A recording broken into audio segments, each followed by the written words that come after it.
Hello students, welcome to the channel. जैसे कि आपको पता है कि कॉस्ट अकाउंटिंग में हमने ऑलरेडी अपने 3 चैप्टर्स कंप्लीट कर लिए हैं। पहला हमारा था मटेरियल कॉस्टिंग, दूसरा था हमारा कॉस्ट शीट, तीसरा था हमारा रिकंसिलिएशन स्टेटमेंट। ओके, आज की जो क्लास में हम स्टार्ट करने वाले हैं वो है हमारा 4th chapter, that is process costing. तो प्रोसेस कॉस्टिंग से मतलब क्या है? प्रोसेस। ओके, किसी भी चीज का प्रोसेस होता है, किसी भी काम को करने का स्टूडेंट क्या होता है? प्रोसेस होता है। भाई सपोज करिए हो सकता है आप लोग, ठीक है, सीए के स्टूडेंट्स इस वीडियो को देख रहे हो सकता है सीएस के स्टूडेंट्स देख रहे हो सकता है सीएमए के स्टूडेंट्स देख रहे हो सकता है बीकॉम के स्टूडेंट्स देख रहे हो सकता है बीबीए के स्टूडेंट्स इस वीडियो को देख रहे हो।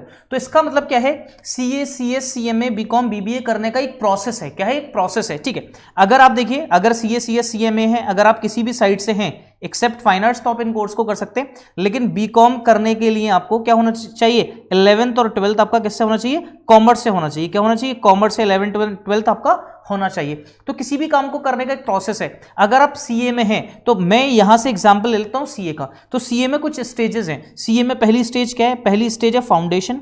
ओके, पहली स्टेज क्या है? फाउंडेशन। सेकंड स्टेज क्या है? वो है इंटरमीडिएट। सेकंड स्टेज क्या है? वो है इंटरमीडिएट। ओके, सेकंड स्टेज हमारी कौन सी? इंटरमीडिएट। तीसरी जो हमारी स्टेज है, तीसरी स्टेज आती है हमारी फाइनल। तीसरी स्टेज हमारी क्या आती है? फाइनल। ओके, अब यहां पर क्या है? Foundation, intermediate. इंटरमीडिएट के बाद आपको क्या करनी पड़ती है? ट्रेनिंग। इंटरमीडिएट के बाद आपको क्या करनी पड़ती है? ट्रेनिंग करनी पड़ती है। ठीक है, उसके बाद आप किसके एग्जाम दे पाएंगे? फाइनल के एग्जाम दे पाएंगे। सेम अगर मैं बीकॉम का एग्जांपल दूं तो आपने सबसे पहले फर्स्ट सेमेस्टर पढ़ा, फिर सेकंड सेमेस्टर, फिर थर्ड सेमेस्टर। ओके, अब थर्ड सेमेस्टर में आप लोग फोर्थ सेमेस्टर करेंगे, फिफ्थ, सिक्स्थ। तो एक प्रोसेस है। आपको बीकॉम की डिग्री कब जाकर मिलेगी? जब आपका 6th सेमेस्टर क्या हो जाएगा? कंप्लीट हो जाएगा। आप सीए कब बन जाओगे? अपने नाम के आगे आप सीए कब लगा पाओगे? जब आप फाइनल के एग्जाम दे दोगे और आपके पास सर्टिफिकेट्स आ जाएगा आपकी ट्रेनिंग करने के बाद। ओके, तो एक प्रोसेस है किसी काम को करने का। तो इसका मतलब क्या है? आप यहां पे प्रोसेसिंग क्या देखो, प्रोसेसिंग क्या, फाउंडेशन में आपने फीस जमा कराई होगी, फाउंडेशन में रजिस्ट्रेशन फीस आपने दी होगी। ठीक है, फिर आपने एग्जाम फी भरी होगी, आपने एग्जाम फी भरी होगी। ठीक है, तो ये तो था आपका इनपुट। ये क्या था? आपका इनपुट था। आपने फीस दी, रजिस्ट्रेशन फीस दी, एग्जाम फीस दी, ये इनपुट था। ठीक है, लेकिन आपने फाउंडेशन को से आपको क्या मिला? क्या मिला फाउंडेशन से? आपको फाउंडेशन करके क्या मिली? नॉलेज मिली। क्या मिली आपको फाउंडेशन करके?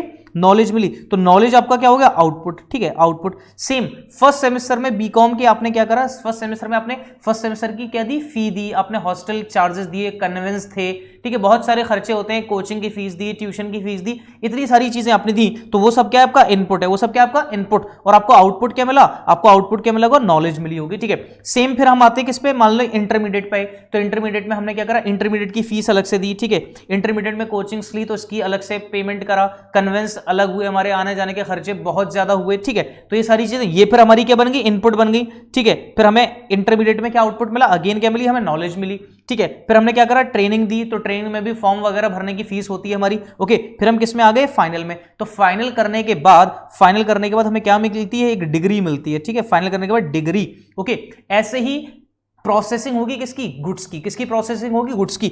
तो अगर हम फाइनल स्टेज पे आ जाएं, अगर हम गुड्स की फाइनल स्टेज पे आ जाएं तो उसको बोलते हैं फिनिश्ड गुड्स। क्या बोलते हैं उसको?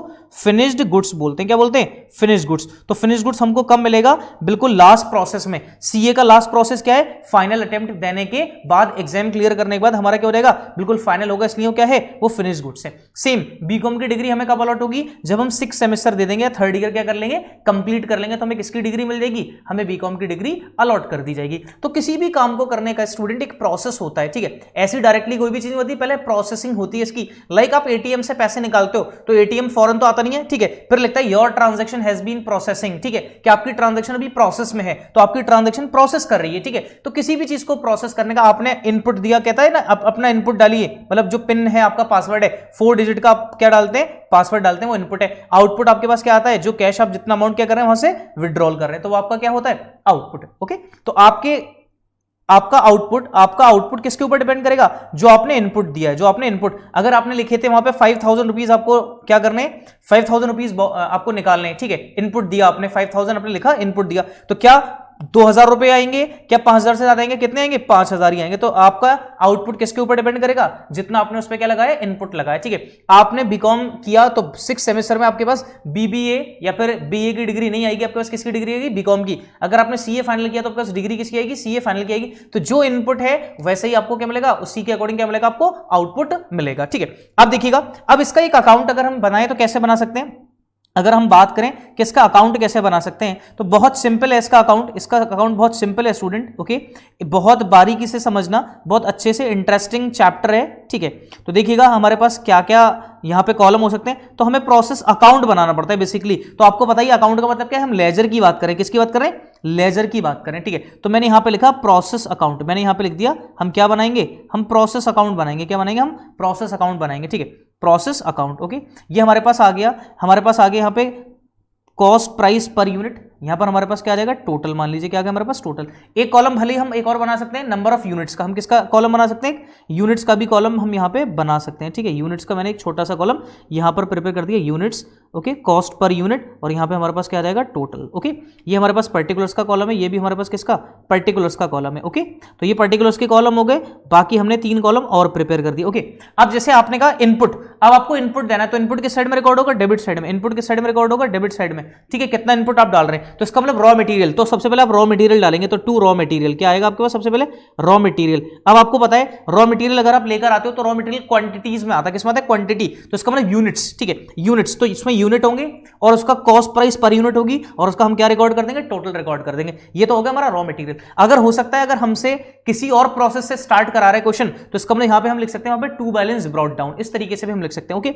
रॉ मटेरियल के अलावा हमारे पास क्या लगी होगी, हमारे पास डायरेक्ट वेजेस लगी होंगी। क्या लगी होंगी, डायरेक्ट वेजेस या फिर डायरेक्ट लेबर लगी होगी हमारे पास, ठीक है। तो डायरेक्ट लेबर यूनिट्स में नहीं लगती, direct labour cost per unit हो सकता है, ओके। टोटल के यूनिट्स से डिवाइड कर देंगे तो हमारे पास क्या हो जाएगा, टोटल हो जाएगा यहाँ पे। उसके बाद 2 इनडायरेक्ट एक्सपेंसेस क्या हो सकते हैं हमारे पास, इनडायरेक्ट एक्सपेंसेस हो सकते हैं, ओके। इनडायरेक्ट एक्सपेंसेस अगेन ये भी कॉस्ट पर यूनिट हो सकता है, और इसका क्या आ जाएगा, टोटल के जितने यूनिट्स हम प्रोड्यूस कर रहे हैं उसके ऊपर क्या लग रही है, डायरेक्ट इनडायरेक्ट कॉस्ट लग रही है, ओके। ये हमारा हमने रिकॉर्ड किया डेबिट साइड पे, ओके। क्रेडिट साइड पे क्या होगा, सपोज करिए हमने 1000 तो इनपुट दिया, 1000 इनपुट दिया हमने, हमारी गलती की वजह से कुछ लॉस हो गया। भाई मैंने 1000 यूनिट्स दिए, अब मेरे पास 2 तरीके के लॉस हो सकते हैं, यहां पर 2 तरीके के लॉस हो सकते हैं। एक हो सकता है मेरा नॉर्मल लॉस, क्या हो सकता है एक हमारा, एक हो सकता है नॉर्मल लॉस, एक हो सकता है abnormal loss, okay. Normal loss और एबनॉर्मल लॉस। अब सपोज करिए आप क्या बनाते हैं, आप मिल्क से पनीर बना रहे हैं, आप क्या बना रहे हैं, मिल्क से पनीर बना रहे हैं, दूध से आप क्या बना रहे हैं, पनीर बना रहे हैं। अब बताओ पनीर बनाने में आपका कुछ दूध ऐसा होगा जो एवेपोरेट हो जाएगा, जो उड़ जाएगा आपका, वो क्या है, वो नेचुरल है, जो ओके, वो एवेपोरेशन क्या होता है, वो नेचुरल है आपका, क्या है, वो नेचुरल है, ठीक है, कि उतना तो उड़ ही जाएगा। तो 1 लीटर दूध में मान लो आपको 200-250 ग्राम आपको पनीर मिला, तो इसका मतलब जो पनीर आपके पास आ रहा है वही मिस्टर वाई के पास भी आ रहा है, वही, ठीक है। आप बना पा रहे हो उसमें से 250 ग्राम पनीर, ओके। मिस्टर एक्स निकाल रहे हैं, इसका मतलब सिर्फ 200 ग्राम पनीर। तो इसका मतलब क्या है, जो मिस्टर एक्स हैं वो अपनी गलती से क्या कर रहे हैं, भाई अगर वो नॉर्मली मेरी तरह करेंगे तो 250 ग्राम पनीर मिलेगा उन्हें, उनकी अपनी गलती से कितना आ पा रहा है, 200 ग्राम। तो जो अपनी गलती से होता है वो लॉस कौन सा होता है, एबनॉर्मल लॉस। कौन सा होता है, एबनॉर्मल लॉस, ठीक है। और जो अब हमारे पास जितना इनपुट दिया, अब उसमें तो पूरा तो आएगा नहीं, हमारे पास जितना मिल्क था उतना पनीर आ जाएगा, नहीं। तो इसका मतलब कुछ एवोपरेट होगा, वो नेचुरल है, तो वो नेचुरल कौन सा होगा, वो नॉर्मल लॉस होगा। कौन सा, नेचुरल कौन सा होगा, नॉर्मल, ओके। अब आपके यहाँ कारीगर, आपके यहाँ जो काम करने वाली लेबर है, आपके यहाँ जो लेबर है, लेबर की गलती से कोई लॉस हो गया, क्या हो गया, लेबर की गलती से आपको कोई लॉस हो रहा है, ठीक है। लेबर की गलती से आपको क्या हो गया, कोई लॉस। अब बताइए ये जो लॉस लेबर की गलती से आपको हुआ है, क्या ये आप कस्टमर से रिकवर करेंगे। मान लीजिए कोई सामान खराब हो गया, तो आप क्या कस्टमर को खराब सामान बेच के उससे पैसे ले लेंगे, एक बार भले ही आप बेच दें लेकिन कस्टमर को रिटेन नहीं कर पाएंगे। तो इसका मतलब जो आपका लॉस हुआ है, जो चीज खराब हुई है आपकी लेबर की गलती से, आपकी अपनी गलती से, आप उसका अमाउंट, उसका बर्डन कस्टमर के ऊपर नहीं डालेंगे, क्योंकि अगर आपने एक बार डाल भी दिया तो कस्टमर को आप रिटेन नहीं कर सकते। तो इसका मतलब जो आपका एबनॉर्मल लॉस है, एबनॉर्मल लॉस, ये कस्टमर से, ये इसके ऊपर इसका कस्टमर का बर्डन नहीं डाला जाता।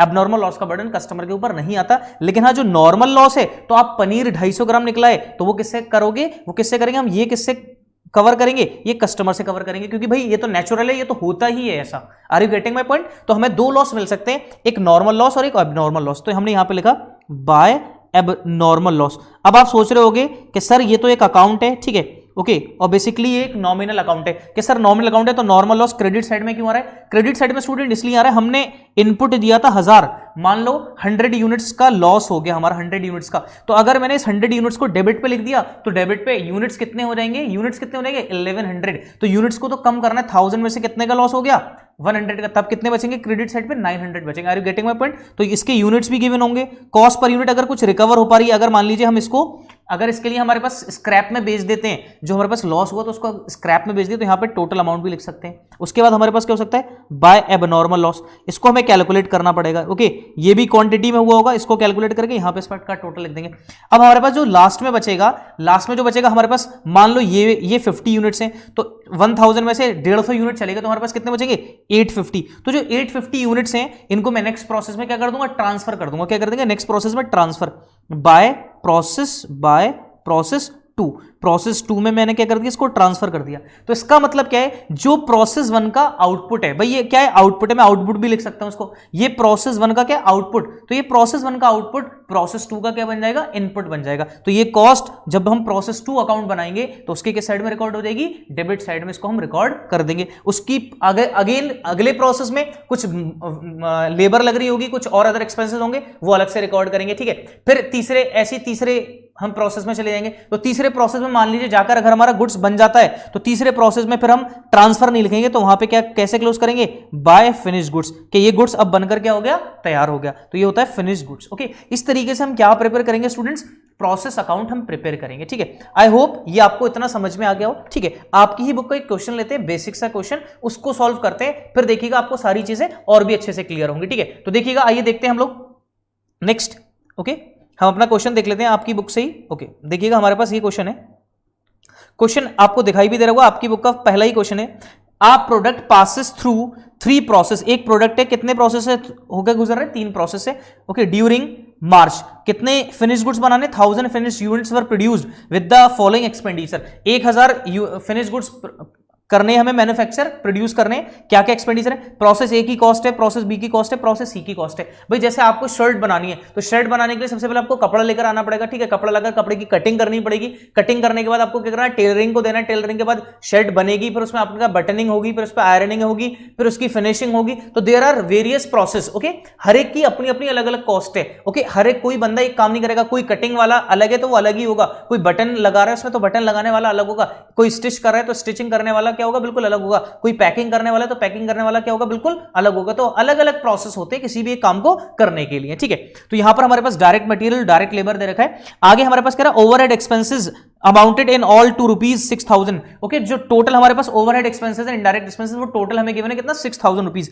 There are to be apportion on the basis of direct wages. इनको किस रेशो में अपोर्शन करना है, डायरेक्ट वेजेस रेशो में। तो डायरेक्ट वेजेस अगर हम देखें तो हमारे पास है डायरेक्ट वेजेस 5000, 4000 है हमारे पास, और कितना 3000। ओके, अगर इनका रेशियो निकालें तो कितना हो गया, 5 रेशो, कितना रेशो होगा, 5:4:3। तो ये जो 6000 है, इसको 5:4:3 में क्या करना है, अपोर्शन करना है ABC में। फिर क्वेश्चन कह रहा है main raw material sheet to process A. Okay, जो मेन रॉ मटेरियल सिर्फ किसको इशू किया गया, किसको इशू किया गया, प्रोसेस 1 को, कितने का, 6000 रुपए का। Ignoring the question of stock prepare process account concern, हमें क्या बनाना है, प्रोसेस अकाउंट प्रिपेयर करना है। ठीक है, ओके, तो process A, process B, process C, 3 process हमें बनाने हैं। ठीक है, चलिए देखिएगा, 3 प्रोसेस हमें बनाने हैं, तो मैं यहां पर लिख देता हूं प्रोसेस 1। ठीक है, प्रोसेस ए, हम यहां पे क्या लिख देंगे, प्रोसेस ए बना रहे हैं। यहां पर मेरे पास हो जाएगा कॉस्ट पर यूनिट। ठीक है, इसमें यूनिट्स गिवन नहीं है तो मैंने कॉस्ट पर यूनिट लिखा, इसलिए यूनिट का कॉलम नहीं बनाया। ये मेरे पास अमाउंट है, या फिर इसको मैं लिख सकता हूं टोटल। ओके, फिर यहां ये है मेरा पर्टिकुलर्स, ये है हमारा पर्टिकुलर्स। ओके, डेबिट में, ये क्रेडिट में पर्टिकुलर्स आ गया हमारा।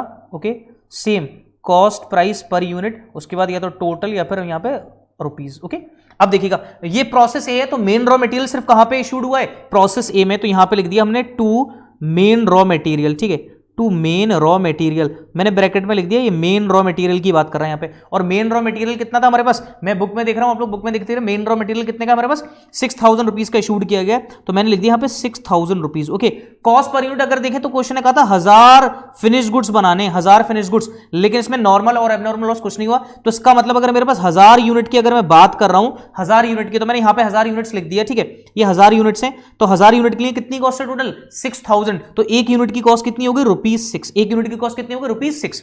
उसके बाद हमारे पास डायरेक्ट मटेरियल से क्या है, 2 डायरेक्ट मटेरियल्स, क्या है हमारे पास, 2 डायरेक्ट मटेरियल्स। ठीक है, तो डायरेक्ट मटेरियल हमारे पास कितना है, डायरेक्ट मटेरियल हमारे पास कितना, 1500। कितना डायरेक्ट मटेरियल, 1500 का डायरेक्ट मटेरियल। ओके, कितने यूनिट्स के लिए, ये तो हमें स्टार्टिंग में पता है 1000 यूनिट के लिए, तो 1500 को 1000 से डिवाइड करा तो कितना आ जाएगा, 1.5 पर यूनिट। ओके, उसके बाद है हमारे पास 2 डायरेक्ट वेजेस, तो डायरेक्ट वेजेस हमने रिकॉर्ड कर दिया, डायरेक्ट वेजेस प्रोसेस ए की, तो प्रोसेस ए की डायरेक्ट वेजेस हमारे पास 5000 कितनी है, 5000, ओके 5000 को 1000 से डिवाइड करा तो कॉस्ट पर यूनिट हमारे पास कितनी आ जाएगी 5 रुपीज पर यूनिट, कितनी आ जाएगी 5 रुपीज पर यूनिट। उसके बाद क्वेश्चन ये कह रहा था ओवरहेड एक्सपेंसेस भी थे कुछ, क्या थे ओवरहेड एक्सपेंसेस, और ओवरहेड एक्सपेंसेस थे कितने, ओवरहेड एक्सपेंसेस थे हमारे पास कितने 6000 थे, ओवरहेड एक्सपेंसेस कितने थे 6000। इसको अपोर्शन किस में करना था ए बी सी में, 5 4 और 3 में, इसका सम करेंगे तो 12 आ गया। 6000 को अगर 12 से डिवाइड करें कॉमन वैल्यू निकालने के लिए तो हमारे पास 500 कॉमन आता है, तो 5 5 जा 25, 5 5 जा 25, तो इसका मतलब 2500 हमारे पास क्या हो गया ओवरहेड्स हो गए। तो 2500 1000 यूनिट्स के लिए तो कितना हो गया 2.5 हो गया, कितना हो गया 2.5। तो ये हमारी डेबिट साइड पे सारे के सारे आइटम्स आ गए। कोई नॉर्मल लॉस कोई एबनॉर्मल लॉस हमारे पास नहीं है, तो यहां पर हम क्या करेंगे डायरेक्ट अब इसको क्या कर देंगे क्लोज। तो कहां पर ट्रांसफर करेंगे इसको प्रोसेस बी में, तो बाय प्रोसेस बी अकाउंट, कहां पर ट्रांसफर कर दिया process B account. Okay total कर लेते हैं, टोटल कर लेते हैं, तो टोटल देखिएगा 6000 और 1500 7500, 75 और 2500 10,000 10,000 और 5000 कितना हो जाएगा 15,000, कितना हो जाएगा 15,000। ओके अगर 15,000 को 1000 से डिवाइड करेंगे तो कॉस्ट पर यूनिट कितना आएगा 15 आएगा, और वैसे इसको भी टोटल कर लो 1.5 2.5 4 और 5 9 9 और 6 15। ओके तो सेम यहां पर हम टोटल लिख देंगे, सेम यहां पर हमारे पास टोटल आ जाएगा, ये आ जाएगा 15 पर यूनिट, और ये टोटल कॉस्ट कितनी आ जाएगी 15,000।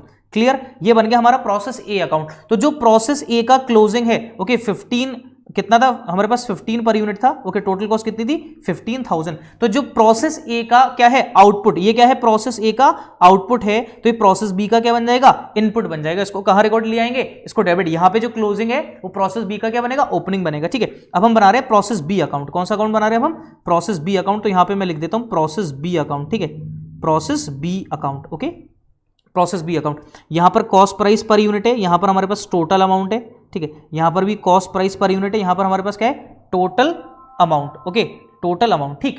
ओके यहां पर हमारे पास क्या है ये पर्टिकुलर्स का कॉलम है, क्या है हमारे पास पर्टिकुलर्स का कॉलम। ओके पर्टिकुलर्स ठीक है, ये पर्टिकुलर्स के कॉलम हमारे पास हो गए। ओके अब देखिएगा पर्टिकुलर्स के कॉलम हमने लिख दिए, तो यहां पर सबसे पहले क्या आएगा 2, कहां से आया 2 प्रोसेस ए, कहां से आया 2 प्रोसेस ए, कितना पर यूनिट था 15 पर यूनिट, कितना आया था टोटल 15,000। ओके अब बुक में देखिएगा प्रोसेस बी का अपना कुछ था। ठीक है प्रोसेस बी का क्या था डायरेक्ट मटेरियल था, डायरेक्ट मटेरियल प्रोसेस बी का, तो चेक करते हैं डायरेक्ट मटेरियल कितना था प्रोसेस बी का। प्रोसेस बी का डायरेक्ट मटेरियल हमारे पास कितना 2600, तो 2600 कितने यूनिट्स के लिए, अगेन आपको पता है 1000 फिनिश गुड्स बनाने तो कितना हो जाएगा ये 2.6 हो जाएगा। ओके उसके बाद हमारे पास क्या है 2 डायरेक्ट लेबर, क्या है डायरेक्ट वेजेस, तो डायरेक्ट वेजेस हमारे पास कितनी है इसकी 4000 की, कितनी 4000, तो 4000 को डिवाइड करेंगे 1000 तो कितना हो जाएगा 4 रुपीज पर यूनिट। ओके उसके बाद हमारे पास क्या था ओवरहेड एक्सपेंसेस थे, क्या थे ओवरहेड एक्सपेंसेस, तो क्वेश्चन ने ये कहा था ओवरहेड एक्सपेंसेस 6000 थे टोटल, उसको किसमें अपोर्शन करना था डायरेक्ट वेजेस रेशियो में, तो डायरेक्ट वेजेस रेशियो में 6000 को ये अपोर्शन करना था, तो हमने 12 से डिवाइड करा था, 500 कॉमन आया था, 5 4 जा 20, या फिर ऐसे निकाल लीजिए 6000 कितने के लिए 12 के लिए, 4 के लिए अगर कैलकुलेट करें कितना आ जाएगा 2000 आ जाएगा। ठीक है तो 2 ओवरहेड्स कितना आ जाएगा 2000, तो यहाँ पर रिकॉर्ड कर दिया हमने कितना 2000, यहाँ पर हमने रिकॉर्ड कर दिया। 2000 को 1000 से डिवाइड करें तो कॉस्ट पर यूनिट कितनी आ गई 2 रुपीज। इसको टोटल कर लेते हैं, ठीक है इसको टोटल कर लेते हैं। अब टोटल करेंगे तो हमारे पास कितना मिलेगा वो देखिएगा, 15 और 2 17, 17 और 4 21, 23.6 कितना मिलेगा 23.60, 23.60 ही हमें मिला टोटल।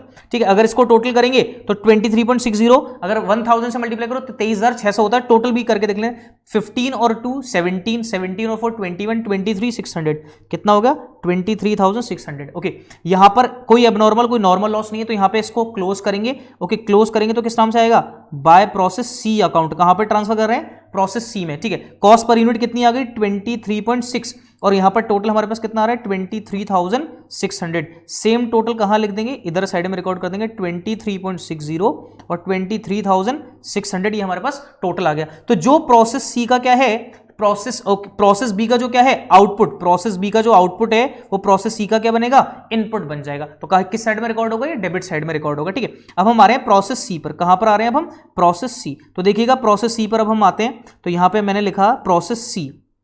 ओके प्रोसेस सी पर अब हम आते हैं, तो प्रोसेस सी में वही कॉस्ट पर यूनिट ये आ जाएगा हमारे पास अमाउंट, ये आ जाएगा कॉस्ट पर यूनिट, और ये हमारे पास क्या आ गया अमाउंट, और ये पर्टिकुलर्स है, ये भी क्या है हमारे पास पर्टिकुलर्स। ठीक है तो सबसे पहले यहां से बैलेंस आया हमारे पास, तो यहां पे हमने लिखा 2 प्रोसेस, कहां से आया 2 प्रोसेस बी, कितना कॉस्ट पर यूनिट था 23.6, तो 23,600 आया। ओके उसके बाद हमने लिखा 2 to direct material. Okay, book में कितना दे रखा है डायरेक्ट मटेरियल, चेक कर लेते हैं, मेरे पास बुक है तो डायरेक्ट मटेरियल हमारे पास कितना 2000 का, तो 2000 यहां पर लिखा और कॉस्ट पर यूनिट कितनी हो जाएगी, कॉस्ट पर यूनिट कितनी हो जाएगी 2.0, ठीक है, 2 रुपीज। उसके बाद हमारे पास क्या है, 2 डायरेक्ट वेजेस, क्या है डायरेक्ट वेजेस, और डायरेक्ट वेजेस हमें गिवन है कितनी 3000, तो 3000 को डिवाइड करा 1000 से तो कितनी हो जाएगी 3 रुपीज पर यूनिट। उसके बाद हमारे पास ओवरहेड एक्सपेंसेस थे, कितने थे ओवरहेड एक्सपेंसेस, तो ओवरहेड एक्सपेंसेस को किसमें बांटना था, डायरेक्ट वेजेस रेशियो में, वो कितना था 5:4:3, तो 6000 को 5:4:3 में बांटा, 6000 मल्टीप्लाई में 3/12 कितना रहेगा 1500, तो 1500 यहां पर आ गया हमारे पास, 1500 को 1000 से डिवाइड करा तो कितना रहेगा 1.5। इसके अलावा हमारे पास कुछ और नहीं है, यहां पे टोटल कर देंगे, ठीक है, तो 23.6 और 1.5 तो 25.1, तो हो जाएगा 30.1, कितना हो जाएगा 30.1। इसको टोटल करेंगे, 30.1 को 1000 से मल्टीप्लाई करेंगे तो हमारे पास कितना आ जाता है 30,100। टोटल करके देख लेते हैं, 23,600 और ये 25,600 और 3 28 29 31 100, ठीक है। यहां पर इसको क्लोज कर देंगे तो यहां पे क्या आ जाएगा by process. Okay, by process D ना लिखकर, क्योंकि अब कोई प्रोसेस नहीं है, हम क्या लिखेंगे, क्योंकि अब ये क्या गुड्स हो गए फिनिश्ड गुड्स, तो इसको कहां पर ट्रांसफर कर दिया जाएगा बाय फिनिश्ड गुड्स अकाउंट में, ठीक है। तो फिनिश्ड गुड्स अकाउंट में कॉस्ट पर यूनिट कितनी है 30.1 और टोटल कॉस्ट 30,100। यहां पर हम क्या कर देंगे इनका टोटल, तो 30.1 तो 30,100। ओके, ये बन गया हमारा पूरा अकाउंट। तो हर एक प्रोसेस की कॉस्ट निकाली, पहले प्रोसेस की कॉस्ट कितनी थी 15, दूसरे प्रोसेस की कॉस्ट थी 23.6, थर्ड प्रोसेस की कॉस्ट कितनी थी 30.10। ओके, ये होता है स्टूडेंट्स प्रोसेस कॉस्टिंग। अब देखो मैंने कैसे कैसे बनाया, एक बार आप लोग देख लें।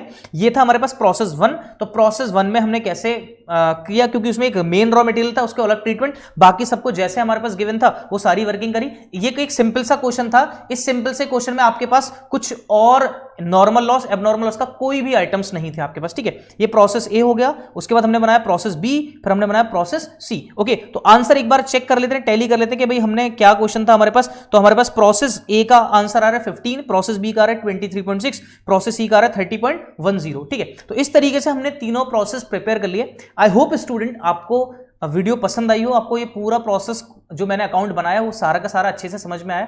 ओके, तब आपको क्या करना है, मेक योर प्रॉपर नोट्स, अपने प्रॉपर नोट्स बनाइए। ओके, डेली प्रैक्टिस करिए। मैं आपको जो पैटर्न पढ़ाऊंगा सिर्फ बीकॉम नहीं, मेरा सीए सीएस सीएमए सारे लेवल का होगा। ओके स्टूडेंट्स, ओके सो अगर वीडियो पसंद आई तो वीडियो को लाइक जरूर करें। अभी तक चैनल को सब्सक्राइब नहीं किया तो प्लीज चैनल को सब्सक्राइब कर लें।